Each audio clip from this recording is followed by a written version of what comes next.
আজ তোমাদের জন্য নিয়ে এসেছি চটপটা দুর্দান্ত স্বাদের ধাবা স্টাইল ভেন্ডি মশালা। নমস্কার বন্ধুরা, কেমন আছো সবাই? কুকিং শুকিং বাংলা চ্যানেলে তোমাদের অনেক অনেক স্বাগত। এই দেখো, প্রথমেই কিন্তু ভেন্ডিটাকে এভাবে কেটে নিতে হবে। আমি দুপাশ কেটে নিলাম, তারপরে এই যে মাঝখান থেকে একটা জাস্ট স্লিট বা একটা চিড়ে নিলাম। এভাবেই সমস্ত ভেন্ডিগুলোকে আমি কেটে নিয়েছি। এই রেসিপিটার জন্য চেষ্টা করবে একদম কচি আর এক সাইজের ভেন্ডি নিতে। তারপর এতে দিয়ে দিলাম হলুদ, নুন আর একটু লেবুর রস। সব দিয়ে ভালো করে ভেন্ডিটাকে মাখিয়ে এই 1-2 মিনিটের জন্য রেখে দাও।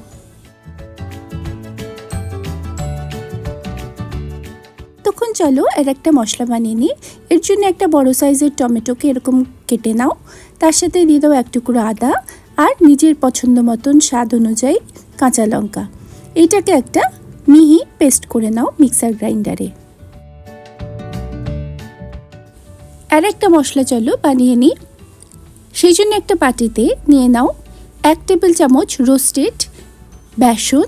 তার সাথে মিশিয়ে নাও লঙ্কা গুঁড়ো, ধনে গুঁড়ো, হলুদ, লবণ আর চিনি। সমস্ত পরিমাপগুলো ডিটেল ইনগ্রিডিয়েন্টস লিস্ট কিন্তু ডেসক্রিপশানে পেয়ে যাবে, তাই এখানে আর ডিটেলে বললাম না।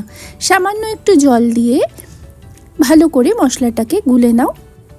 খুব বেশি পাতলা করার দরকার নেই, অল্প অল্প জল দিয়ে মশলাটাকে গুলে একটা পেস্টের আকারে বানিয়ে রেখে দাও। এবার একটা কড়াইতে বা ফ্রাইং প্যান, তোমাদের পছন্দ অনুযায়ী পাত্রে 1 কাপ মতন সর্ষের তেল নিয়ে নাও। এই রান্নাটা কিন্তু সর্ষের তেল হবে। তেলটা ভালো করে গরম হলে ওই যে ম্যারিনেট করা ভেন্ডিগুলো আছে সেগুলো দিয়ে ফ্রাই করে নাও। হালকা একটু কালার চেঞ্জ হবে, তারপরেই কিন্তু আমরা ভেন্ডিগুলোকে তুলে নেব।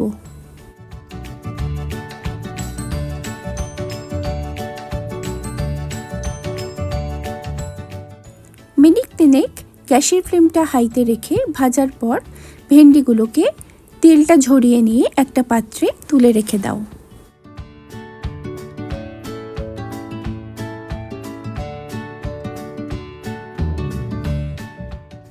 তেলটা আর একটু গরম হয়ে গেলে তাতে দিয়ে দাও একটা তেজপাতা, একটা কালো বড় এলাচ, অল্প একটু দারচিনি আর কয়েকটা লবঙ্গ ফোড়ন হিসাবে।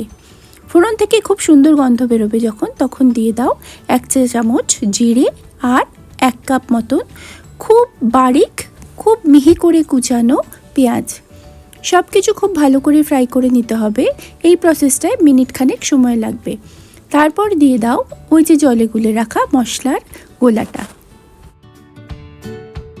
গ্যাসের আঁচটা হাইতে রেখে ক্রমাগত মশলাটা নাড়িয়ে যেও, যাতে নিচ থেকে লেগে না যায়।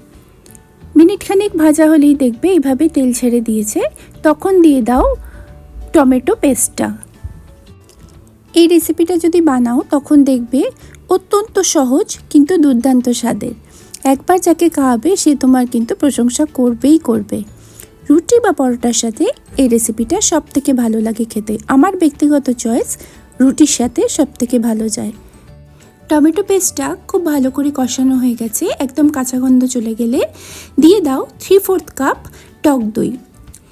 এর জন্য কোনো খাট্টা দই নিও না, বাড়িতে ফ্রেশ দই যেটা আছে সেটাই ইউজ করো। হ্যাঁ, বেশি টক হয়ে গেলে ভালো লাগবে না খেতে।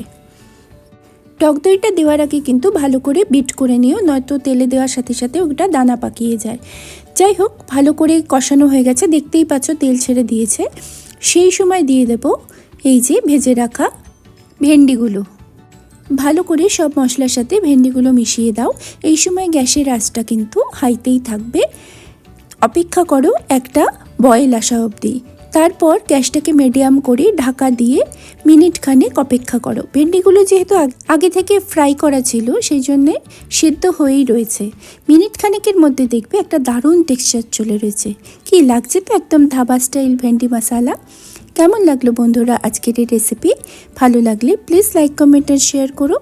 পাশে থেকো, সাথে থেকো বন্ধুরা। দেখা হচ্ছে অন্য কোনো রেসিপির সাথে। ততদিন ভালো থেকো, সুস্থ থেকো, সাবধানে থেকো। Thank you for watching and bye for now.